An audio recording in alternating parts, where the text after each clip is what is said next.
साल था 1945, तारीख थी 6 अगस्त और समय था सुबह के लगभग 8:15 बजे, जब यूएसए ने जापान के हिरोशिमा शहर पर पहला एटम बम गिराया और उसके ठीक 3 दिन बाद 9 अगस्त 1945 को दूसरा एटम बम नागासाकी शहर पर गिराया। इन्हीं बॉम्बिंग्स के साथ दूसरे वर्ल्ड वॉर का एंड हो गया।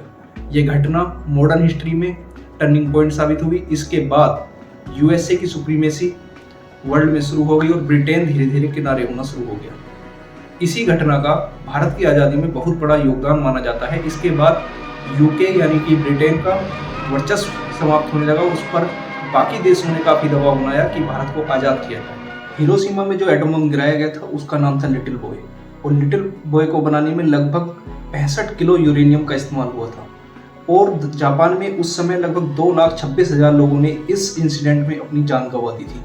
लेकिन अगर आपको पता लगे कि लिटिल बॉय ने जितना बड़ा धमाका किया था 65 किलो यूरेनियम के साथ, उतना ही बड़ा धमाका किसी मटेरियल का सिर्फ 1 ग्राम कर सकता है, तो शायद आप उसके बारे में जानना चाहेंगे। दोस्तों, CERN यानी European centre for nuclear research के वैज्ञानिकों ने एक ऐसे ही मैटर को बनाने में सफलता हासिल की है और उसका नाम है एंटी मैटर।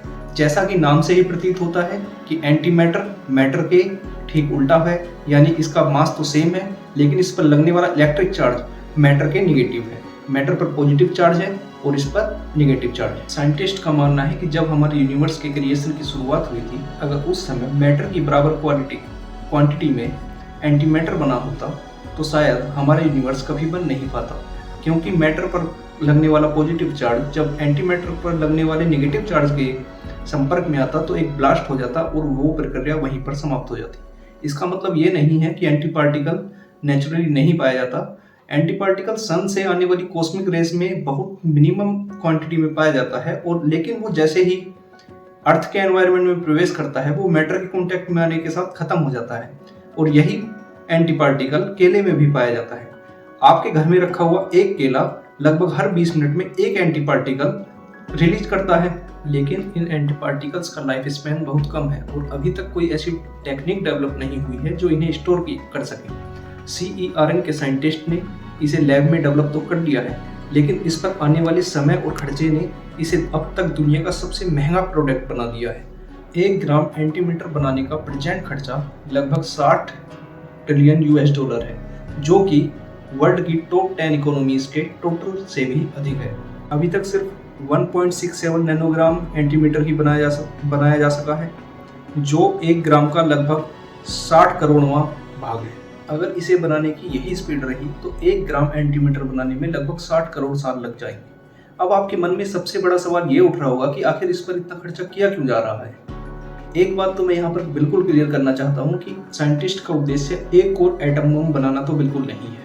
इसका रीजन छुपा है एंटी मैटर के मैटर के कॉन्टैक्ट में आने पर निकलने वाली एनर्जी में। मान लीजिए कि भारत के सभी न्यूक्लियर पावर प्लांट अपनी 80% एनर्जी कैपेसिटी के साथ पूरा साल चलते हैं, तो उन्हें चलाने के लिए लगभग 430 टन यूरेनियम की आवश्यकता होगी।